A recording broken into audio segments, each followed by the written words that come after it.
بسم الله الرحمن الرحیم. الله تعالی د مسلمانانو سره په قرآن مجید کې څلور وعدې کړې دي.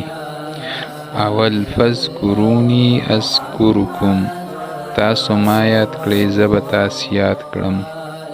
سورة بقره 153 آیات. لئن شکرتم لازیدنکم، که تاسې شکر وباسئ نو نعمتونه به در زیات کړم. سورة ابراهیم 9 آیات. دریم ادعونی استجب لکم، ما نه وغواړئ زه به ستاسې دعاوې قبولې کړم. سورة مؤمن 8 آیات.